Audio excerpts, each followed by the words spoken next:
Professor, I'd like to situate you in your childhood to begin with. What age? What age? Starting from where? Let's pick the age most relevant to the discovery of mathematics as a child. So what age are you? Well, depending how you count, yeah. I'm not 75 yet, but if you take the difference between numbers, it will be 75. Okay, I'm going to say, because I've read a little about you, that you're 10. Where are you living? What is the intellectual nature 10. Of your family? Well, yes, 10 is maybe a wrong starting point. I started at school when I was slightly above 6. Okay. Right? And then I think it was my encounter with mathematics. And then it was my first encounter. I still remember that because accidentally they gave it the class. First going to the school, when I started, I didn't understand what the hell we were doing there. Except I have to be awake writing, and I was horrible at that. It was very low grades because I couldn't do that. And I didn't understand what I was supposed to learn there. Yeah. Actually, I have the same story. I now have small children, and I have a child. Daughter has the same problem. He goes to school, doesn't know what they want to hear. Really? Yeah, because what the hell? I mean, she can read, she can count, what stuff they dance this she likes, yeah. But the rest very unclear. Your child had the same advantage you had. You had intellectual parents. Yeah, I have intellectual parents, yeah. My parents were doctors. Actually, my stepfather. Actually, my father also, they were pathologists. So they were cutting corpses, and so it was kind of a normal conversation at home, how you cut here or there. It was kind of fun to learn it. I still remember the rules, how it's opening the corpse, yeah. Do they have expectations for you? Some people are pressured. No. Some people No. It was very, very quiet. People were very busy. See, my stepfather, he was in the army during the war. So, and then after the war, it's very hard to get out of the army. So I was still in the army. He was sent from place to place. And so my school was in Voronezh. And when I came there, this completely destroyed city, and I took it for granted. It's normal, kind of, yeah. Yes, of course. And basic good experience. I was completely free there. From 6, I was running around the street. Now, certainly, children cannot do that. It was so good. I mean, it's really more important than all education, and kind of scientific or whatever. And this was very good. And then there was a school. Well, your mother was also in the army. She also, I was born during the war from my father, who was also a pathologist in the army. And so my father, biological, was Russian, and my stepfather and my mother are Jewish. And so I was in Jewish family, and I didn't realize I was half Russian until it had to at some point. This was not an advantage. Well, being a Russian name was a great advantage. So I kept my Russian name, though the name of my mother was Rabinovich, which was not good at Russia at that time. Having this name, and Gromov was a pretty good kind of sounding name. And I looked more Russian than Jewish. Now I have a beard and I look more Jewish. But this was an issue in sure. education or sure. It was a very important issue. So how to keep represent yourself in a certain way. Say entering university, up to that point was a minor issue. Going to the university was important to look Russian. I'm not going to let you go to university yet. I still want you. Yeah, but at school it was not so visible. It's not in Voronezh, at least I don't remember what was visible, but my best impression, running around, stealing apples, being beaten for that, I mean, it was good. It was not pleasant. No, it was pleasant. It was really intense life. And then, by the age of 10, I moved to Leningrad and became more civilized life. It was such a bore. I mean, goodness, it was school. It's a bore. That's it. You were bored. I gone to. There were some, of course, outcomes. They had some friends. We played chess, and there was some entertainment, but they were minor. In the major, it was bored because there was no freedom comparable what you can do in a big city. Of course, I can go, not like she here could go whatever I wanted, but where you couldn't go. Right. You can steal apples or whatever. And crossing the fences, and it was not so interesting. But part of the time after that, I was in Tashkent because my grandfather moved. I spent 1 year at school in Tashkent, and it was an experience. Also, there was some freedom there. School, don't remember actually what there. Was there broadly, and we won't spend too much time here, but was there broadly a consistent Soviet style of education, no matter where? No, I don't know what it was. It was just education. And again, I didn't understand what was that. Again, the only kind of thing I recall, like accidentally they gave a problem which from maybe a few grades above, and so when I came home, I had to think. It was the first time I had to think, and it took me several seconds, I realized it, and my parents couldn't believe me because they were so poor at mathematics, they didn't believe me. They looked at the answer. They were poor in math. Sure, the answer agreed to be surprised. And when I came to school, I said, oh, of course, your parents told you. And then was the only my encounter with mathematics, and I just... So, what a good parent does when this happens, even if they don't understand the excitement, they find a good book or something. Well, at some moment indeed, later, I think when I was about 9 already in Tashkent, my mother bought me a book by the Mikhail Leonidovich Number and Figures, which I read understanding nothing, but there were some words at the beginning which impressed me, and there was in Russian introduction saying that mathematicians in the West, they believe they live in an ivory tower and nobody can go there, and now these authors tell you how you can go there. What I remember, there is ivory tower, which I like the idea. You like the idea? I like the idea, ivory tower in mathematics, and this was a kind of strong idea all the time. In mathematics, ivory tower, you can hide there and just live in this kind of... No, of course I understood nothing there, almost nothing was written there mathematically. But not understanding didn't stop you from being interested. No, I was not especially interested. I read this book, but basically I was interested by a concept of ivory tower. Okay. And this is, I think, a natural children instinct. They make building and run on the table. And this was a continuation of that, how I perceive it now. It's a basic instinct. You want to hide yourself, to have a shelter. And this is an intellectual shelter. This is true for for a huge number of mathematicians. For many, they want to hide in this tower, consciously or unconsciously. So we won't describe your destiny as a mathematician quite yet. Yeah, but it was. But I don't think it was my destiny. The destiny was actually, if I could, I would do chemistry or physics. Chemistry maybe more, because when I came to Leningrad, I liked chemistry. Because actually, when I found in the garbage somewhere a textbook on chemistry, and I read and enjoyed very much, and then again in school there was nothing to do, because school was really boring.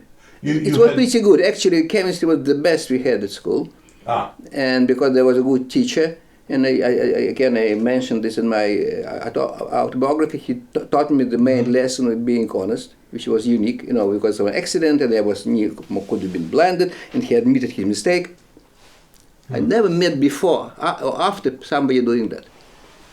Who just admitted what he knew. Somebody done wrong, which could have killed the child, and admitting to the child he made a mistake. Wow. And this was incredible. I took it for granted, normal behavior. But then when I read, even people around me, nobody would do that. It's not me, not my fault.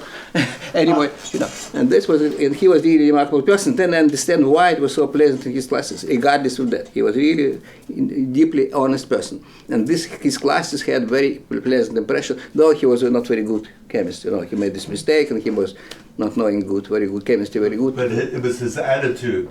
But his attitude, human attitude, was crucial for me. Yes. The idea of honesty. Honesty. And this is the idea I got from him, and unconsciously, of course, at that time. What age are you now? At the end of high school when you meet him? No, I never met. It was at my maybe 7th or 8th grade. 7th? He arranged some experiments. I was trying to do it this way. I said, no, do it this way, and I suggested cause kind of disasters, which happened. It was not so bad. The end was okay, but I could have got blinded by that.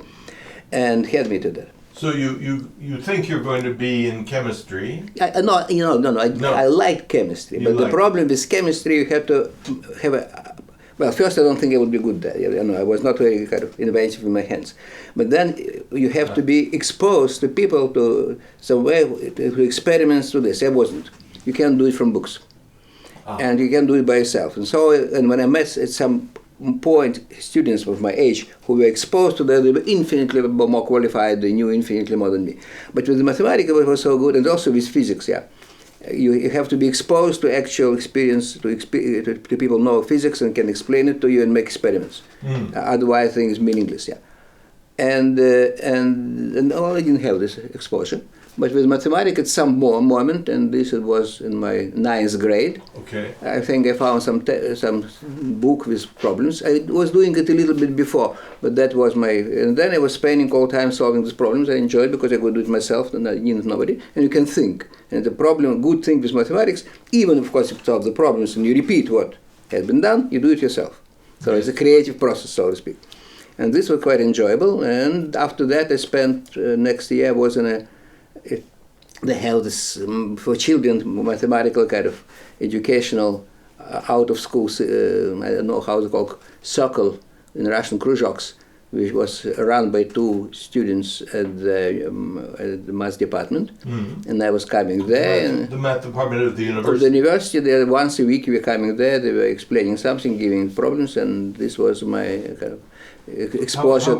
How were you discovered for this program? I don't remember. Somebody told me probably. I don't think. But these were two people simultaneously running this. Yes. I remember them pretty well. One of them unfortunately died, but became a very good mathematician, Sergei Maslov. And the second was also pretty good, Madazomov, and they were becoming very intense, very emotional, and they're projecting the idea also of intellectual intensity and honesty. Are you about 15 now? Yeah, about 15 at that time, yeah. Okay. And then after that I decided to go to math department because I liked so much. Complex process of being admitted to the university? Well, we have to go through exams, yeah, there were exams. And you were in Leningrad at this It was in point. Leningrad, yeah, Yes. it was not, it was rather, you see, there it was very emotional, because if you don't go to the university, first or second year, you have to go to the army as a soldier. So it was really kind of, if you cannot, this was a factor which made it somewhat new. But if you go to the university, you're exempt or postponed? Yeah, if you go to the university, exempt from the army. Ah. Yeah, that was a quite important factor for boys.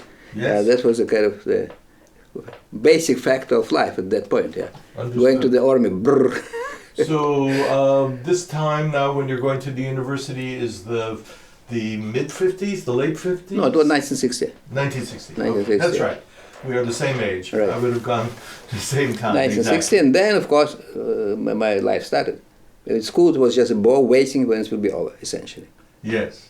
Because I don't think, but no, this was professor of chemistry. I learned something. There were some other professors having some enthusiasm. They were nice people, but all system of education, as anyway, system of education cannot be, no way is good. Yeah, it may be only worse from place to place. In principle, it's very difficult to make it. Nobody knows how to make it. I don't blame anybody. It's impossible. So now you enter a rather happy intellectual environment. Absolutely. for Now you. it was completely free. You don't have to go to the lecture. It was very good. And I must say it was not very honest people. Those who were good and we never going to any lectures, but there were somebody who making kind of notes, and we asked people to give a note on the last day before exam. We're learning these notes, going to exam. It was kind of fun doing that. And the expectations were what? You had to do a thesis, a paper at the end of this? in the end, yeah, you have some diploma. You have to make a diploma, and if you are kind of good, you could go to the graduate school to become a graduate student, which happened to me. So I passed through the graduate school, and I was reasonably good.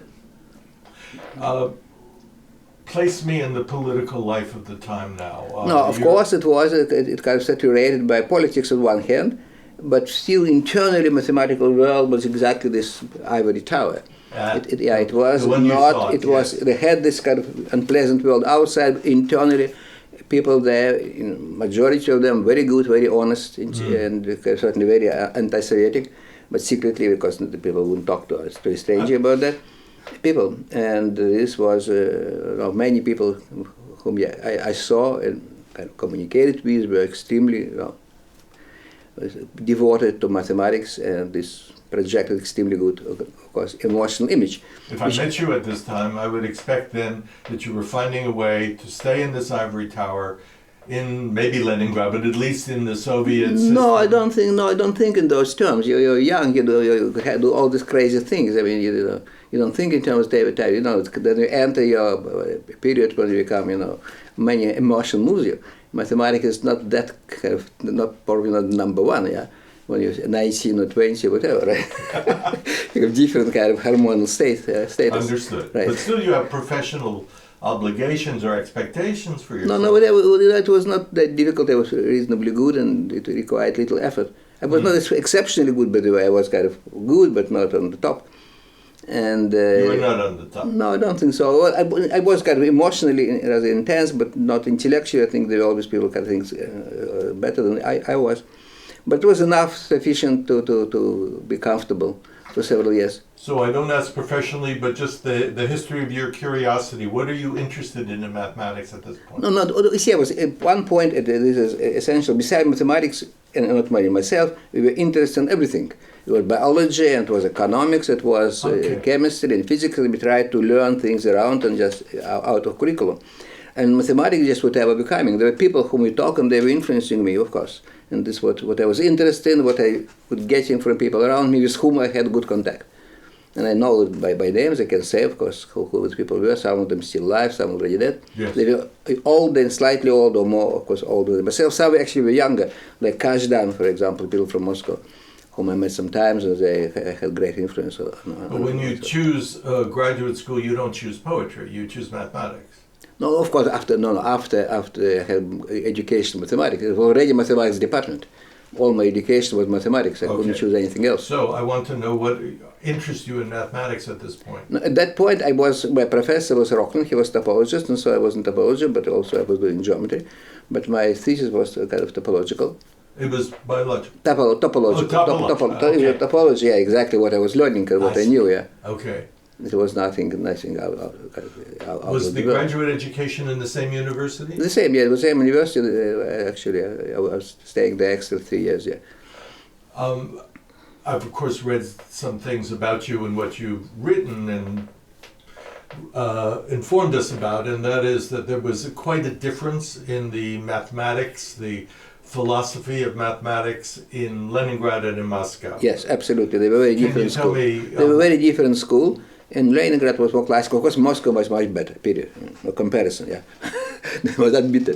In Leningrad tradition, we were more focused on specific topics, solving problems, more classical. And Moscow was much more open to development, modern development. There were Gelfand and people, I think he was major person who made the influence. And so the people, and Professor Rokhlin, he was educated in Moscow, and he brought in this kind of culture. And this was remarkable. He brought this Moscow-style culture, topology in particular, which didn't exist in Leningrad even approximately at that time. So you had a taste of Moscow and Leningrad, in a way, in the professors you were drawn to. No, exactly. We were drawn to them not because we knew anything, but we saw this Professor Rokhlin. He was got a very romantic appearance, and this was the reason. Understanding what, see, just the point is, so I was learning many things, but understood them maybe years later. Yes. So I couldn't evaluate them, yeah. So it was a kind of quite interesting process, and this was happening to me and was happening to many of my students. You learn something, and you pass tests, whatever. Of course, you understand nothing. Yes. And then what happens? Some people in 5 years forget everything, and some realize it was obvious. They don't understand, but it was not to understand. And for me, something I understood, I never understood what was the problem, and something disappeared from my mind I never could understand. We have, each of us has polarity, what we can and cannot understand. But, of course, all what I'm saying now, I can say now. At that time, I certainly had no perspective. Yeah, okay. But we are talking to you now. Now I can have this perspective, but this is a kind of, I'm now a different person, of course, intellectually. Yes. I've talked to a number of mathematicians in this series of interviews, and they seem to tend to either be interested in a conversation with the classical, or they are very modernist in their interest in the future of mathematics or the present and future. You seem to be interested in both, and I just wondered why. It was because you had both the Leningrad background. No, I think it's purely internal. Yeah, you have certain character. We don't know what it's influenced by, but I think it's mostly influenced by, besides your genetic of your early age.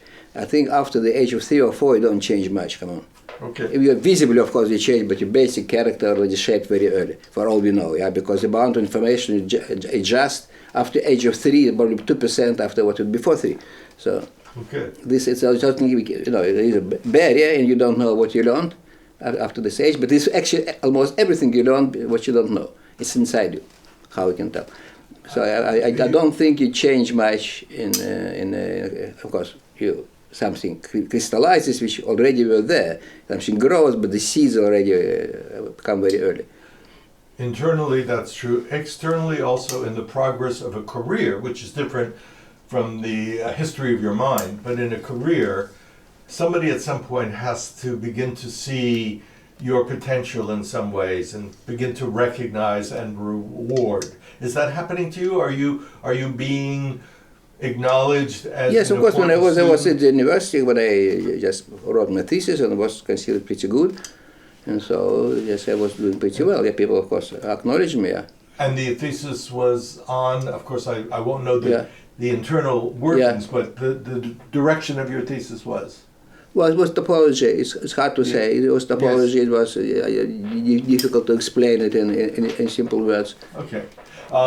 Is this the thesis at the completion of your undergraduate or graduate work? It was completion of my graduate work. Okay. You've done this. People are seeing that you have talent in the field.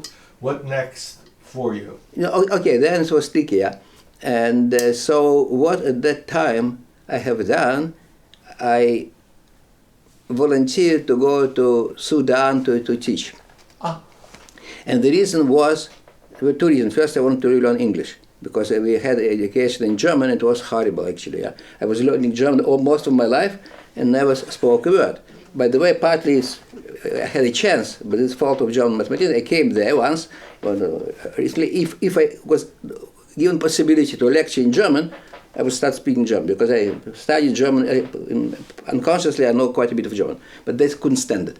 They said, we didn't know we can't stand German. And so, by the way, I learned Italian this way. Italian is much better, because Italian I knew much less, but they agreed to listen to my Italian. Now I can speak a little bit Italian, but not German. Okay, understood. Right, but I wanted to learn English, which I didn't know. And for that, good classes for those who go to the dance. So I was, and also I had an idea to run away from Russia by Sudan. This was the possibility.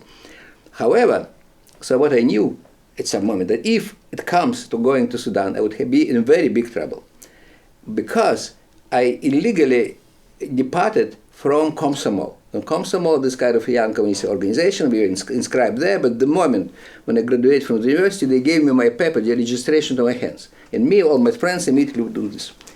Really? Yeah, it was illegal, but nobody noticed. In Russia was everything chaotic. However, if you're going there, it would be scrutinized tremendously. And I knew I was not scrutinized, because in my dossier it was written my name of my mother, Rabinovich. And Rabinovich don't go to Sudan. Really? Yeah, and I was. It was so clear. Absolutely, no question. No, Jewish, wouldn't go. It was be exceptional cases, it could be, but not normally. And this didn't bother me. Okay, they wouldn't let me go. So when at some moment it was a decision about to be made. If I go, I don't go. There was a meeting, and I had to check if I was politically adequate for that. And I do everything to show I'm politically no good. I have to find correct way, so be just naive, nothing wrong but naive. For example, they ask me, if they ask you there if you're communist, I say, no, I'm not. No, you have to say yes, because morally, okay, I say yes. But they say, no, you have to wait a little bit. And what was fine was a meeting, officially it was a decision. But then, next day, top officials say, what the hell? Who cares where you're coming? Forget your decision, he must go. And I was really worried.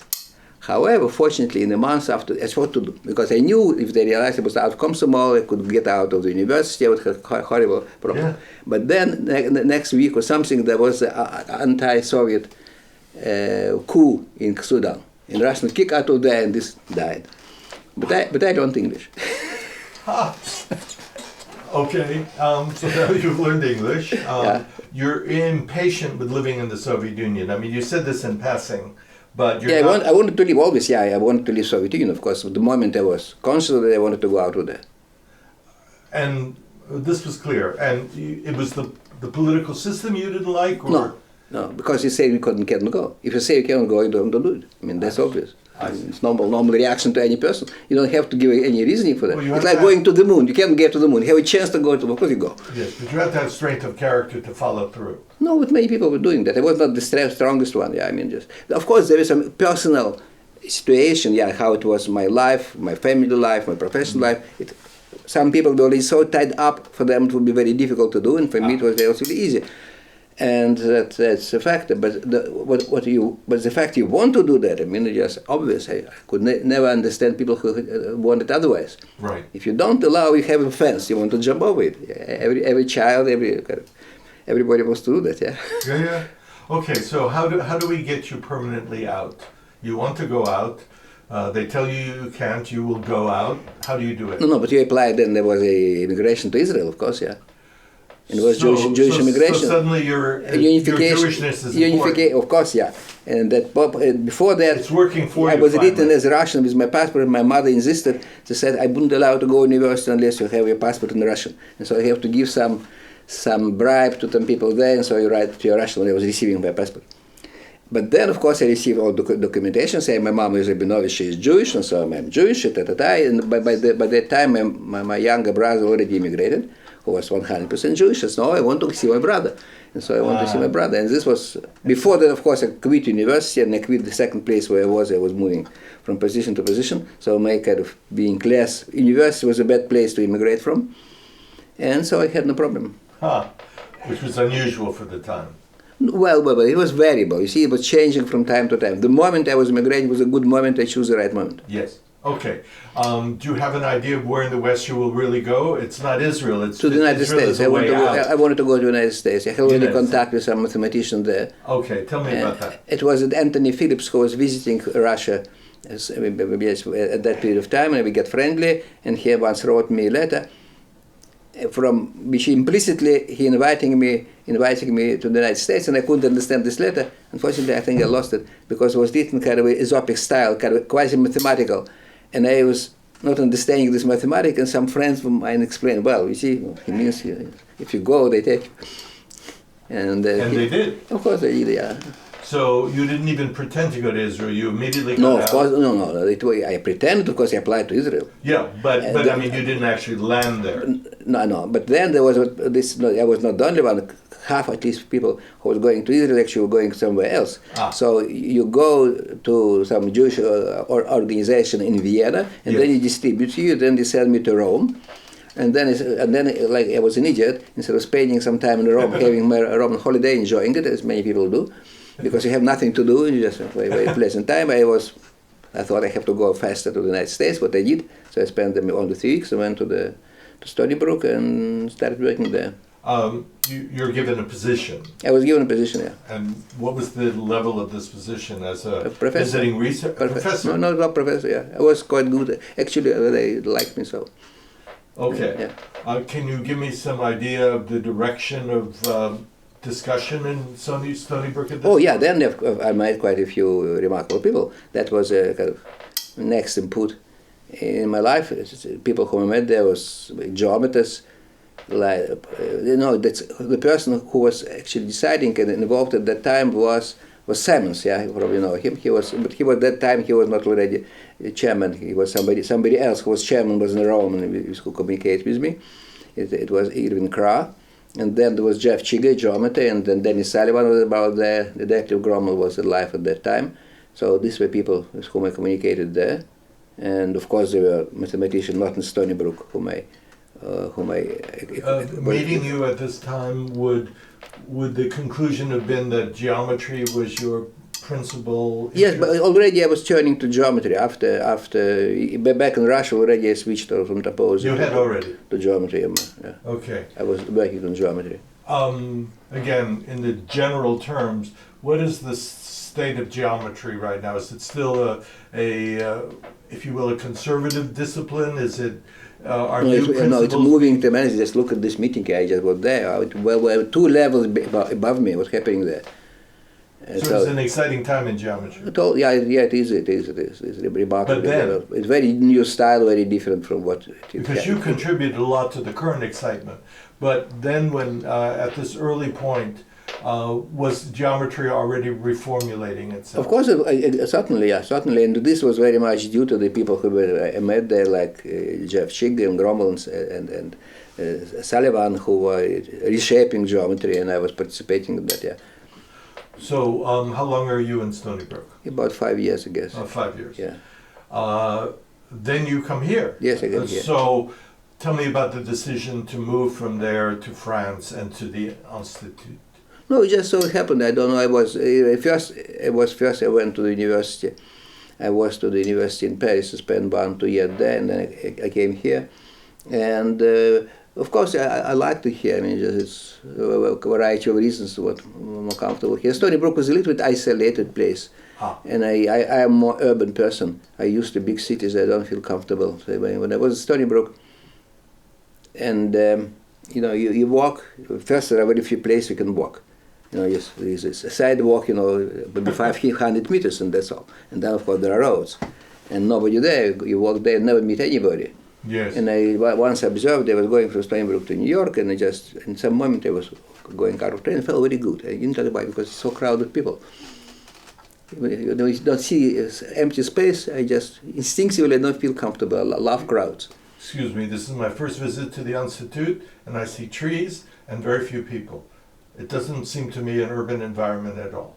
Here? Yes. Yeah, but I live in Paris. Yes, but New York was not so far. Oh, no. Okay, you can't go to New York. If you live here, you cannot go to Paris.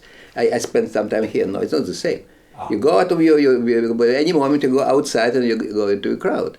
And going from Stony Brook to New York, you know how long it takes? Infinity. You go to a train, and train is supposed to go 2 hours and 20 minutes, you have to change. But in practice, there is no train.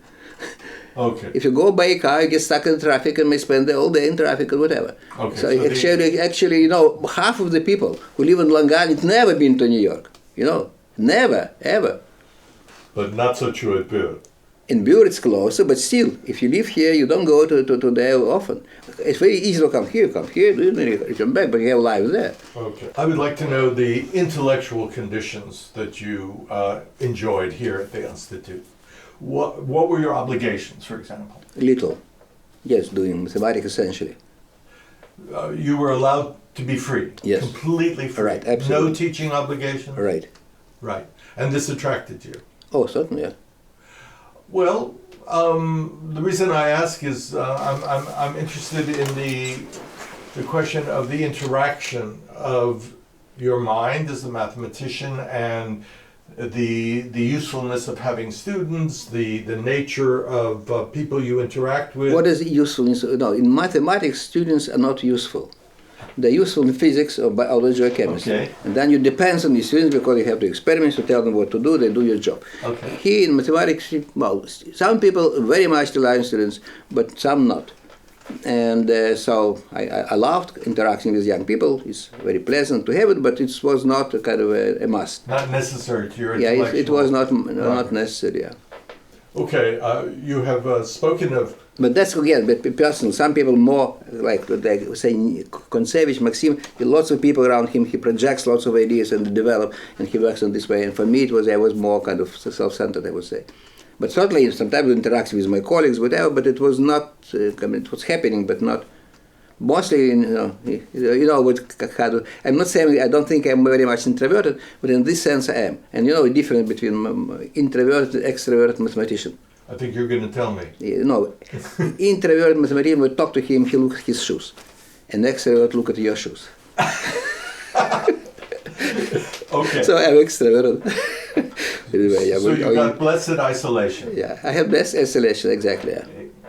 You see, it's tricky. On the other hand, you interact with people, you get intellectual input, but exactly as much as you want. Right. Well, not as it happens, yeah. And there were, again, great people here with whom I communicated. It was Selivar and Delin, and later there was Jean Bourgain. And you learn from these people something. As much as you don't want it, still you learn, I would say. This is how it works. Mathematicians, many, not me personally, tremendously kind of getting immersed in what you do. You think about something, you're just close to the world. Right. However, fortunately, sometimes something beats you over head and something comes to, otherwise you'll die, of course, of suffocating yourself. But you also need, but you can get it through books and lectures, you need the stimulation of other ideas. Absolutely right, you need stimulation, yeah. But on the other hand, you may resist to that. It's kind of controversial situation. You've spoken at some point that I read of this maybe being the golden age of your thinking. You're still very active as a mathematician. No. So it's not the... No? Not anymore, no. I'm more involved in other things, yeah. Well, we'll talk about the lack of activity in a second, but this is a period of profound activity for you. It's the 70s that you've come here... 80s, no, I came here in 80s. It's the 80s. 80s, yeah. Okay, and it's a rich period 80s, yeah, I would for say, your thinking. Right. Again, to a layman, what are the principal problems that fascinate you at this point? No, it's just impossible today. It's like something comes and you get excited and it's not directed. But At least something just happened. just happening. You see something you like it, and that's it. I mean, just there was no direction. You know, maybe there and then there. First you like this and then like that. I mean, just, you know. But certain ideas came to you in this point that have become quite influential. So something is happening. Yeah, of course it's happening, but Yes. it was not under my control anyway. I cannot say it. We don't. If you go around and see some painting you like, you can say why you were directed. I just came and saw it, and then become attracted, and then you. Okay, I won't say it was directed. I just want to know what were the objects of your fascination, the problems that were interesting you. No, it's very hard to say. You have to say it mathematically. They don't have external description. Okay, let me then ask a more general question about this. Again, as I've read some things about you and so forth, I often see when you are interviewed that you often use the word obvious or not obvious. Yeah, oh yeah, a mathematician always say it, yeah. Okay, so let us talk about the sense of what seems obvious and not obvious as a process of inquiry. Let's do it in terms of somebody I know has influenced you tremendously, Nash. Yes. Who should have been acknowledged for the world as a great mathematician, not only economist. No, actually, may I make some comment on that? Please. Because that's paradoxical. Nash proven 3 or 4, besides being very deep, profound, extremely original theorems. Really completely innovative, whatever. What he done in economics is trivial, obvious. I'm sorry, it's exactly obvious. And it was not original, it was method von Neumann, his slight original von Neumann, it was not stated by anybody. It has zero application to economics, everybody admit, yeah. And he received Nobel Prize and very famous for that. It's kind of absurd. I mean, it's not just incomparable to what he's done. You just even cannot speak what he's done, but even by that standard, it was barely publishable as a theorem, yeah. It was barely publishable, so obvious it is. You take this von Neumann theorem, just something proven for 2 people, pray it for n people. Absolutely the same proof, word for word, nothing changes. And at some moment people thought it has some equilibrium, Nash equilibrium. Actually, he didn't invent that. This Nash equilibrium was invented by some guy about 200 years before, right? And then many people was going through that, and the proof, exactly with fixed point theorem going to von Neumann. So what the hell? I mean, but then the guy who proved fantastic, really, results, completely turning, you know, our brain inside out. And, okay, let's have him turn your brain inside out. Yeah, because but this was completely different stuff by Nash. No, not that one. Not his game theory. But you admitted, if that's the right word, that initially you had to be pushed to read. Yes, exactly. His work. Why? Oh, no, because it was a seminar organized by Professor Rochen by the paper of Nash. I look at the paper, said, bullshit, it just cannot be true. He just completely felt wrong. Yeah. And that happened to be right, that's because he was Nash. Yeah. And this is a paper he looked completely impossible to be true. I mean, just it's like, you know, lifting himself by the hair. And you remember thinking that? Oh, yeah, sure. Yeah, it was completely, always have some intuition, but it can be true, and you don't go in direction which is completely nonsensical, of course, but that's exactly what was so remarkable about Nash, yeah. So he was not obvious? No, not at all. It was opposite. It was obviously not possible. You see, not only not obvious, obviously wrong direction. That's obviously wrong. Yeah, obviously wrong, but happened to be right. And that is so exceptional about Nash. He done 2 things at least like that, which both were obviously wrong and happened to be right. Not only right, but opening kind of new way of thinking. How long did it take you, I mean, we don't need the minutes and hours, but in general to understand that though it was obvious that he was wrong, he was right? No, not so long. But start reading it, it may take maybe a day or 2, I mean. It was a big effort, of course, to read it. You have to basically go through all this notation, and then you understand it. So the proof is relatively simple. People say, it's quite simple proof. But the point is, in disagreement with your basic intuition. That's the point. Of course, you cannot see more than 1 step ahead. It's only 2 steps. So when you read it, you see it. But it's like in chess, you know, how a computer plays chess. Look, a position obviously is losing, but the computer plays and wins. And this kind of did it profoundly affect and change the way you approach mathematics? No, I learned that, and after that, yes, I moved in his steps, and I proved further results in this direction because it was matching what I knew before. There was a similar result in spirit, but not so, I think, dramatic by Smale, who proved this thing about turning sphere inside out. I realized things are connected and just make kind of general stuff out of that. But, okay. but it was not that kind of, it was rather kind of beginner's work. It was nice, but nothing which I would say I like too much nowadays. I think it's a boundary. Yes. Mathematics. So another characterization of the mathematical pursuit that you've made that interested me was the notion that you don't feel the originality of the inquiry very often when you are having an insight. You're expecting that everybody sees this. Yes. Can you tell me a little bit about that? That's not just modesty. That's a real sense in mathematics that when you are pursuing. This mathematician always do that. You just to do something which is non-trivial. By definition, non-trivial, you just try to ignore this. And I mentioned that in my biography because there was some professor at my first year at the university. Yes. Makarov. I forgot his name, Boris Makarov, and I was always shouting, but I was a question, and he said, keep your mouth shut unless you have something non-trivial to say. And that's the principle I learned there. Unless you say something trivial, you don't think even about that. Think something which is close to impossible. And that's a very good principle. Ah. But you don't go beyond it, otherwise you'll do nothing. But this, you're always on the verge of what is possible, what's impossible. That's kind of fun in mathematics.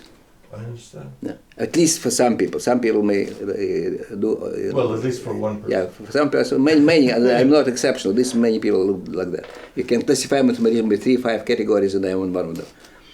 Another broad category, which is the intersection of mathematics and other sciences. Yes. And again, I think you've been interested in that. Yes. Maybe not preeminently interested. No, I was always interested in that, but I was not sufficiently. Actually, I had not. For that, you have to learn, interact with people, etc. And I was always interested from all my life. And then, for that reason, this was conscious decision at some moment when I started learning biology. And I learned somewhat, not superficially. And another thing is also thought for a long time, and now I'm focused on that. What is related to what is called, not quite correctly, artificial intelligence. Okay. Yeah. This interests you? No, actually, recently, right now, for the last year, but mostly I think about that. Okay. Again, to the layman, what is intriguing you? Oh, well, because we don't know what it is. We have biology, we have life, we have no idea what it is. And the same about our cognition, what the hell it is. We don't know. As a mathematician, I believe it is mathematics. In mathematical structure, you have to, like people done with physics. Physics become mathematical. Certainly not mathematical. I'm sorry. You speak about this, express it in mathematical language, and of course, answer comes from physics. And the same here. It might be you have to formulate the question in mathematical terms, and you don't know how to do it. People try. Many people try. You failed, but maybe it's impossible. But it's a challenge, and it certainly was bothering me all my life. Is it too broad to say that mathematics is the core of all knowledge, if we can only understand not that? all, no, all knowledge. No. That's particular two things I believe in mathematics. I don't think history is as like to do with mathematics. Okay. Or zoology, many things are not. But culture, everything cultural is not mathematics. But there are structures, I believe, which are biology, and you know the mathematical patterns are there extremely kind of crucial. If you look at evolution theory or Darwinism, whatever, it's 99% mathematics, and 1% even less of biology, right? And it is the fact that if you have exponential function, it grows like hell. If you cut it, something happens, and that's about it. And it's amazingly powerful thing in biology, which biologists open their mouths when they actually understood it. Yeah. Or if you look also on two discoveries were made at the same time by Mendel and by Darwin. And Darwin, I'm sorry, with Darwin, I'll be careful who made the discovery. The history is sticky, and I wouldn't say it. With Mendel, it's unquestionably was Mendel. Though they were precursors to Mendel, but you can say it like some of them. Maupertuis had similar ideas to Darwin, to Mendel, and also to Darwin. But these are remarkable ideas, and Darwin articulated very clearly this idea of cutoff exponential function. And this is kind of part of the mathematics in biology, and is already kind of essential. And there are more probably, but overall picture still escapes us, and probably will never be clear. right? I don't think... Is computerization, as we develop it, and I think at another point you said that the computer of the future is almost unimaginable to us now, the capacity. But is it computerization as a development that will allow biology to enter more deeply into mathematics? No, well, you see, of course, mathematics involved in biology is very much dependent on computerization. It's mathematics of a very different kind, Okay. where it's not adapted to our mind so well, but better adapted to computers, at least for the modern computers. But that's computerization and artificial intelligence. It's a different problem. It's a problem of how our mind works, and it is a continuation of biology. It's a biological machine we have in our brain, and biology suggests you, in particular, what you know of evolution, Yes. gives some ideas how it may work. Okay. Right, because it imposes very strong limitations on what can be there. First, because biological, and secondly, because there are evolution limitations. So it's very suggestive. I don't think you can go deeply into understanding of artificial intelligence without understanding biology well. In particular, say how behavior develops in animals. If you look at the animals, and they have very elaborate behavior which is built in. For example, rats have very complicated cleaning algorithm, how they clean themselves, this grooming, which occupies 30% of their time. So it's a very long, very elaborate process, which completely rigid. Yeah, it depends on the environment, of course, but still it's completely in the 90%, 99% not being learned. And mathematically, we cannot understand. If you think about this mathematically, it's impossible. That's one point about biology. If you look at many points mathematically, they look impossible. And good instance of that, what Hoyle, the great astronomer, thought was very critical of biology. Hoyle, he was probably one of the brightest kind of mind of the 20th century, made fantastic discoveries in physics and astrophysics. But he just made kind of physical style computation and said, of course, evolution is impossible. But the point is, can you do physics and apply mathematics, you unconsciously make some kind of a convention, some conjectures, which physicists do it unconsciously, work fantastically in physics, and they don't work in biology. And so he was completely wrong in what he was saying. He was saying that certain proteins involved in the organizing DNA couldn't have evolved because they have very no mutation for the last 2 or 3 billion years, but certainly he was not. It happened, and the reason is because mathematics inside is not the one which physicists use, and we don't know what mathematics it is. Huh. So, and that is the point. The mathematics used by physicists, and more or less the spirit of mathematics as we have it now, very much shaped by physics, is not adequate for biology. Neither is adequate to understanding artificial intelligence. And for intelligence, because there is another. We see with biology, so what we know nowadays. We look at biology, say, even 50 years ago. It was zero. Biology was not mathematically interesting, but not structure. It came with molecular biology. Biology is molecular biology. Some people don't like it, but it's molecular biology and a little bit of ramification. The structure starts there, and you see a pattern in there. With your mind, it's the same story. You see something what we biology we seen 50 or 100 years ago. We don't see the essence. We don't know what it is. And this is the essence of your.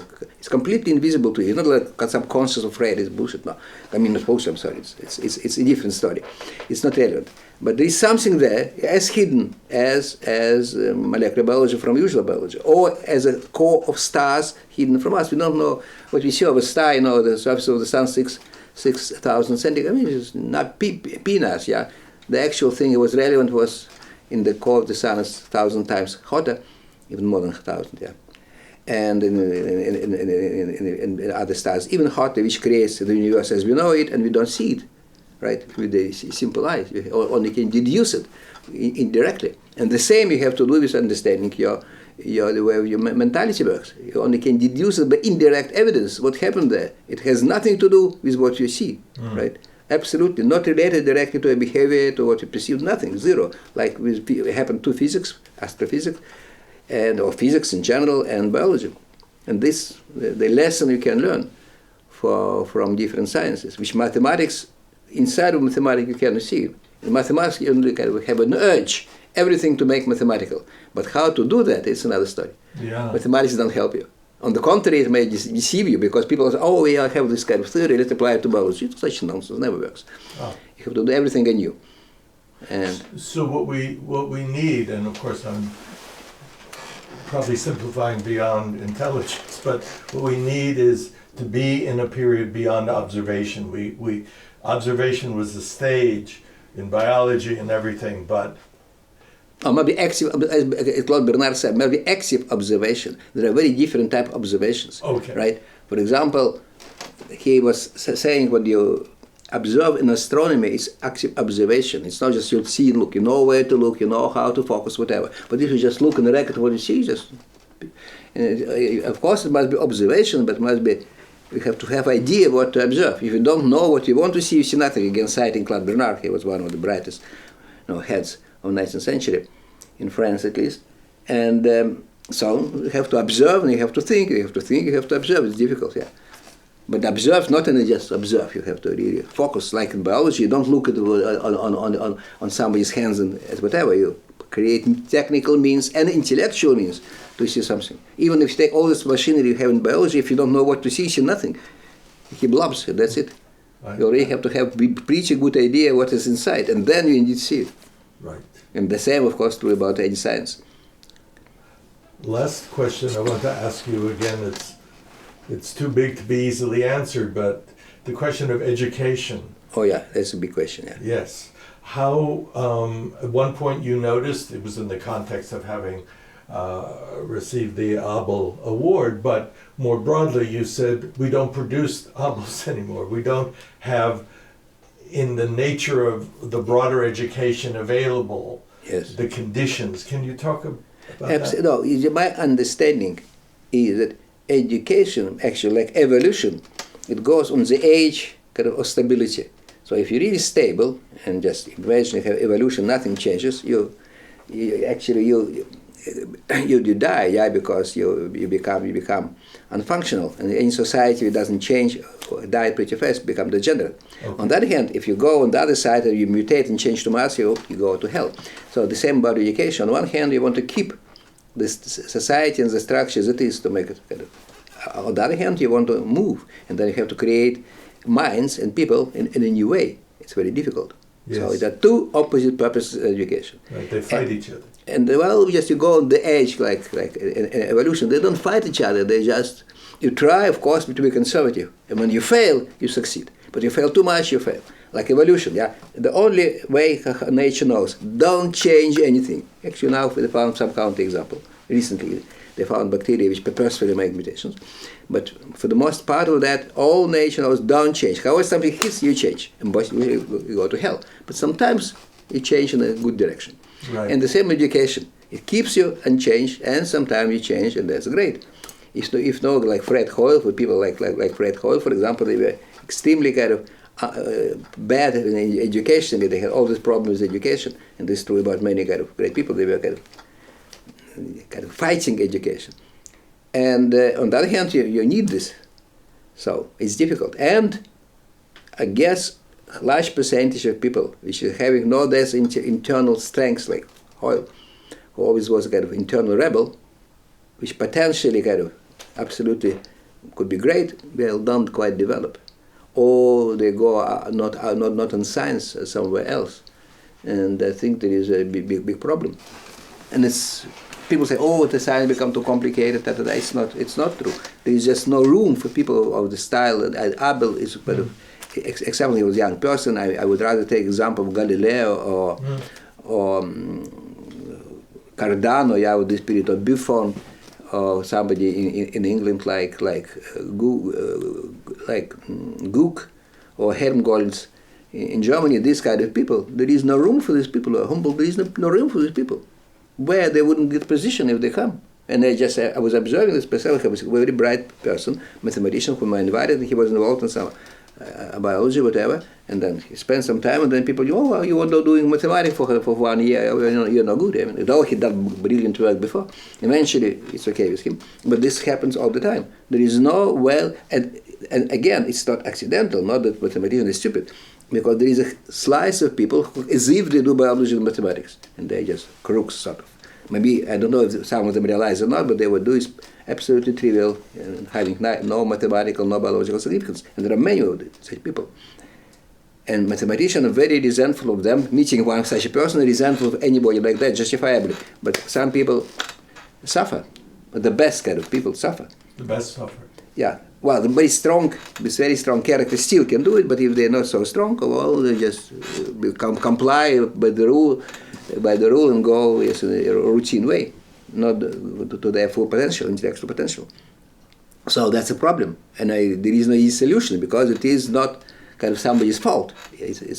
By nature, you cannot do it. It's unclear if you cannot do it differently. On the other hand, yeah, and on one hand, again, on the other hand, is a key for the future education today. But even granted all bad intention, and a complete understanding of the psychology, how are you going to educate people today? What they're supposed to learn?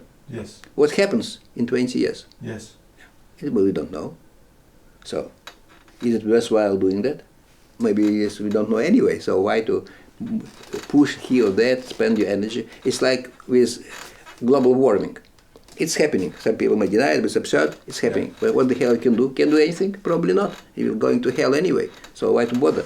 Something may happen, may, but it's not predictable. The only thing which you can do, of course, to allow sufficient pool of bright people who may help solve this way or that way. So for that reason, what I think in education you have to do, you have to have a niche for education of non-standard people.